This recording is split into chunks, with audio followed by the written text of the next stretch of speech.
तो महान मथुराधीश कंस के दरबार में ऐसे सम्मान होता है ऋषि मुनियों का?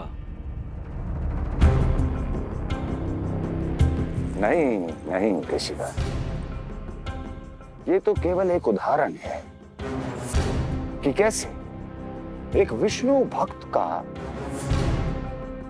सम्मान नहीं किया जाना चाहिए। तब तो अच्छा ही है। मैं यहां तुमसे सम्मान की अभिलाषा लेकर नहीं आया हूं। मैं यहां देवकी और वसुदेव से भेंट की इच्छा लेकर आया हूं। क्यों? मेरे विरुद्ध कोई षड्यंत्र रचना चाहते हो? जो सदैव दूसरों के विरुद्ध षड्यंत्र करता है, उसका संपूर्ण जीवन इसी भ्रम में बीतता है कि सारा संसार उसके लिए षड्यंत्र कर रहा है। परंतु अन्य व्यक्तियों के पास इससे भी अत्यधिक महत्वपूर्ण कार्य होते हैं करने के लिए। यह महत्वपूर्ण कार्य करने की आपकी यह इच्छा इस दरबार में पूर्ण नहीं होगी ऋषिवर।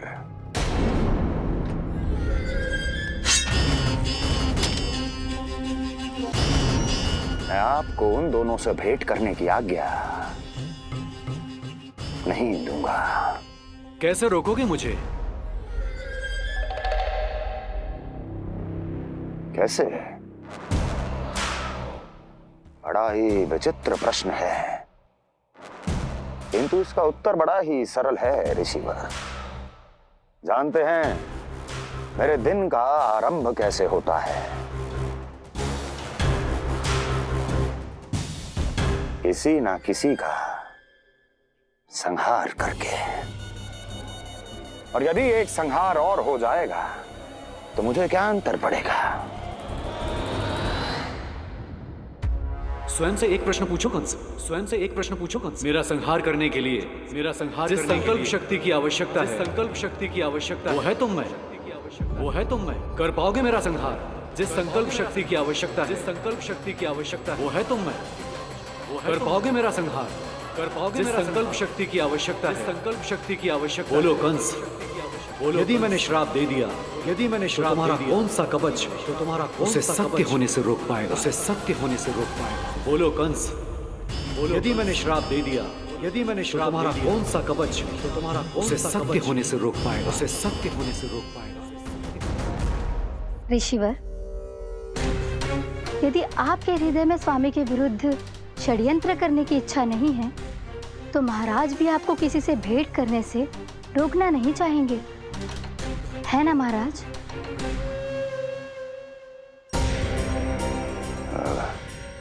हाँ, आप उन दोनों से भेंट कर सकते हैं।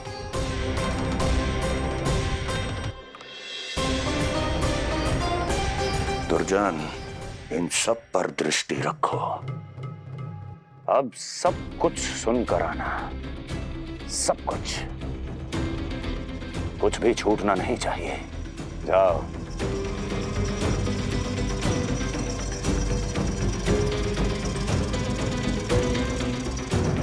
लगता है प्राप्ति राजकार्य सीख रही है मुझसे।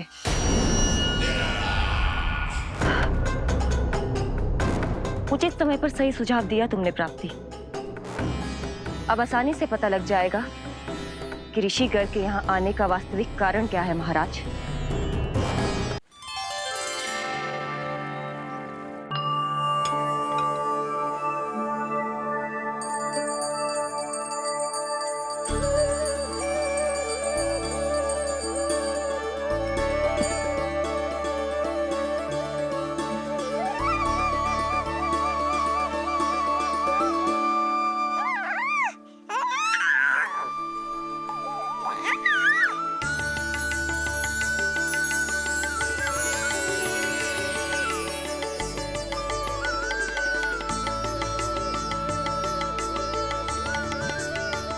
स्वयं नारायण मेरे घर में है तो ये फूल उनके चरणों में क्यों चढ़ा रहा हूं?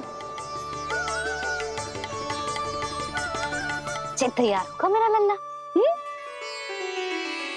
किंतु बुरी दृष्टि वाला टीका लगाना तो भूल ही गई तेरी मैया। अभी आ।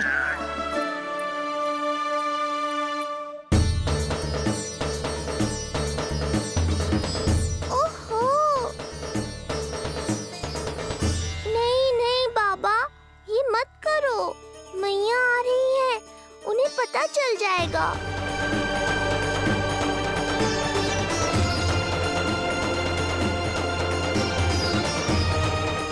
ये फूल तो आपके चरणों के लिए ही बने हैं प्रभु, इन्हें स्वीकार करें।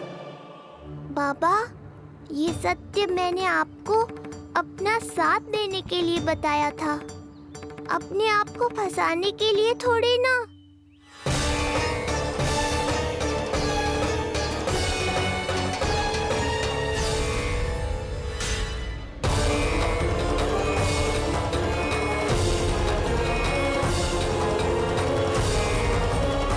नारायण नारायण।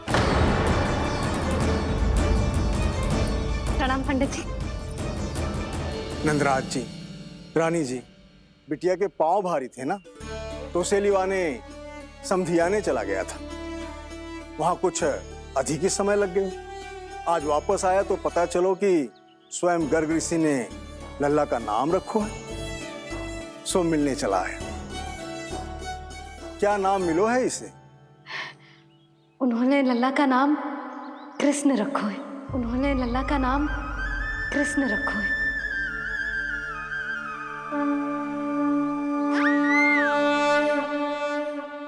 कृष्ण। आहा, उत्तम, अति उत्तम, बहुत मधुर नाम है। ऐसा लग तो है जैसे आप स्वयं श्री नारायण का नाम ले रहे हैं।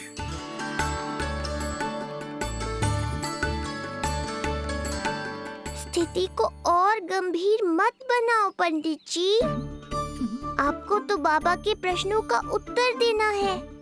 एक बार मेरी ओर देख लो, आपको स्वयं ही पता चल जाएगा कि आपको इस समस्या को कैसे सुलझाना है।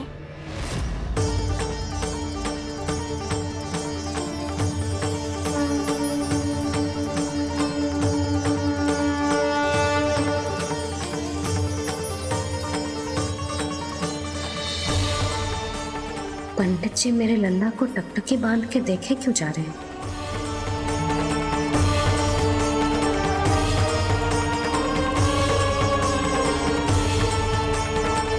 पंडित जी, आपको तो बाबा के प्रश्नों का उत्तर देना है।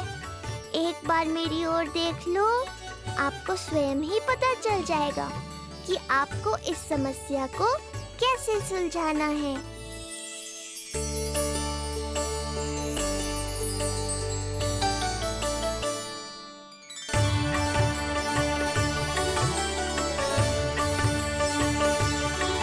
क्या हुआ पंडित जी?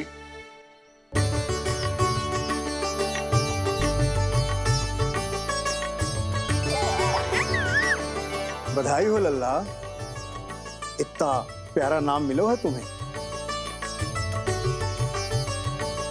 नंदराज जी, जब भी मैं लल्ला को देखता हूं तो मुझे भगवान श्री राम की झलक दिखाई देती है। क्यों ना दिखाई देगी, उन्हीं के तो अगले अवतार हैं ये। कभी कभी तो मन में विचार आता है कि एक वो भी समय था जब भगवान इस धरती पर अवतार लेते थे और हम मानव के बीच में घूमते फिरते खाते पीते थे और अपनी लीला दिखाते थे। मुझे तो लगता है पंडित जी कि कितने भाग्यवान थे महाराज जनक और महारानी सुनैना। उन्होंने माता सीता को जन्म न दियो और महारानी कैकई जिन्होंने प्रभु राम को जन्म न दियो, फिर भी उनके पालन पोषण का सौभाग्य प्राप्त हुआ उन्हें।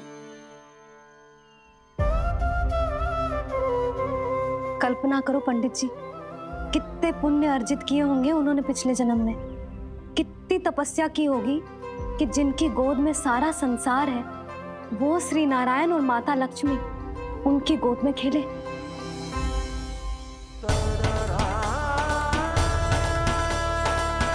संसार में अवतार लेकर सांसारिक नाते भगवान को भी निभाने पड़ते हैं, फिर हम तो मानव हैं। संसार में अवतार लेकर सांसारिक नाते भगवान को भी निभाने पड़ते हैं, फिर हम तो मानव हैं।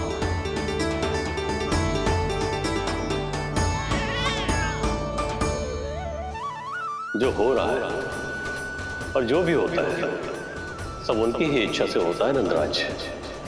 इसलिए आगे का मार्ग भी वही दिखाएंगे।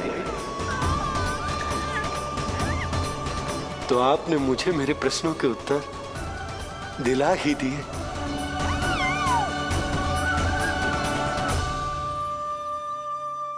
मैं भी क्या क्या बातें करने लगा। लगता है नाना बनने की प्रसन्नता का प्रभाव है जी। हमारी बिटिया को लक्ष्मी हुई है ना।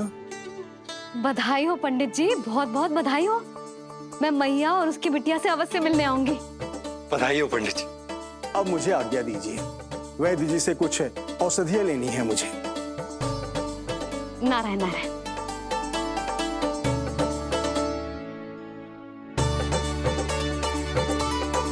आजा लल्ला, आजा।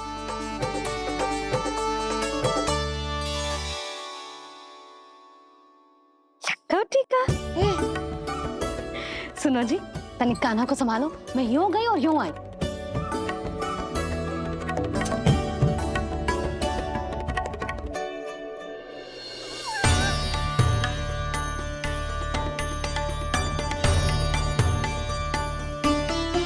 क्या हुआ? मैं देख रही हूँ नामकरण के बाद से एक बार भी आपने कान्हा को गोद में ना ली हो। सब ठीक है ना? हाँ, सब ठीक है। अब सब ठीक है। लो, मेरा लल्ला।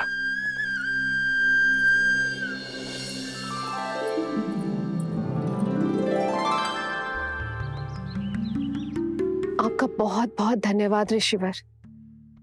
यादवों का कुलगुरु होने के नाते ये तो मेरा कर्तव्य था पुत्री। मुझे क्षमा कर दे लल्ला।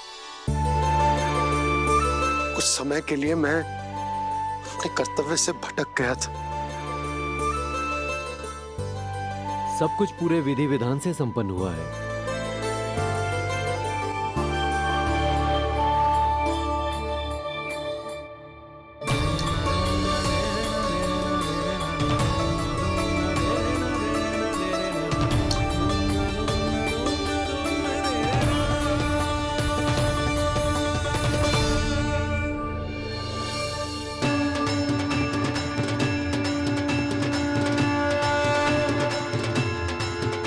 जो नाम मैंने दिया है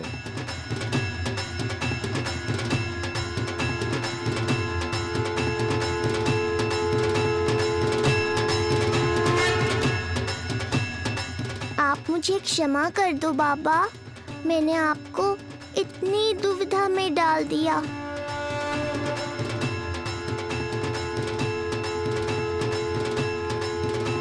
और इस तरह नंद को सब कुछ पता चल गया। आप दोनों चिंता मत करिए, सब ठीक है। अब मैं आपके 6 पुत्रों का श्राद्ध कर्म करूंगा।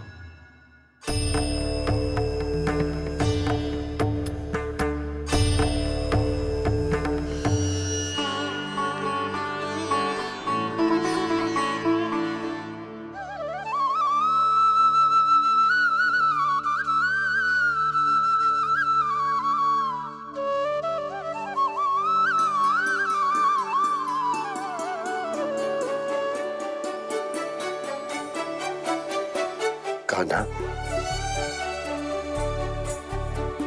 क्या हुआ जो मैं तेरा वास्तविक बाबा ना हूं? क्या अंतर पड़ तो कि तुम मेरे आराध्य के अवतार हो। महत्वपूर्ण बात तो ये है कि मुझे तुम्हारे साथ मुस्कुराने को, तुम्हें खिलाने को, तुम्हारा ध्यान रखने को, तुमसे प्रेम करने को सौभाग्य प्राप्त हो।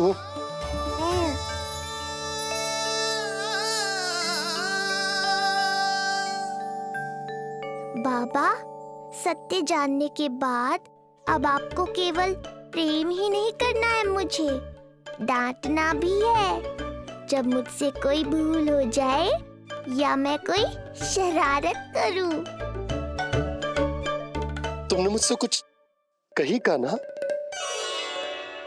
पर ये सब जानने के बाद तुम्हें कैसे डांट सकता हूँ? बताओ ना कि कैसे मैं तुम्हें ये वो कहूँगा? सब आप मुझ पर छोड़ दो बाबा। शीघ्र ही जीवन की माया आपको अपने प्रभाव में ले लेगी और आप ये सब भूल जाओगे। पर जब जब मेरी दिव्यता की झलक संसार को मिलने वाली होगी और मेरा सत्य मैया को पता चलने वाला होगा, तब तब आपको इसका स्मरण हो जाएगा। इसका अर्थ है कि गुरुवर ने सही कहा था। श्री हरि की आंखों में भी आंसू आ गए थे। ममता के लिए तरसने लगे थे वो। इसीलिए उनके इस अवतार का मुख्य उद्देश्य है माँ की ममता का अनुभव करना। ये सत्य है कि इस अवतार का मुख्य उद्देश्य माँ की ममता का अनुभव करना। वो तो है बाबा, पर उसके साथ साथ आपका प्रेम पाना भी है। जानते हो, किसी संकट की स्थिति में आपको सब कुछ स्मरण क्यों आएगा? ताकि आप मैया को सत्य पता चलने से रोक पाओ। बोलो बाबा, आप मेरी सहायता करोगे ना?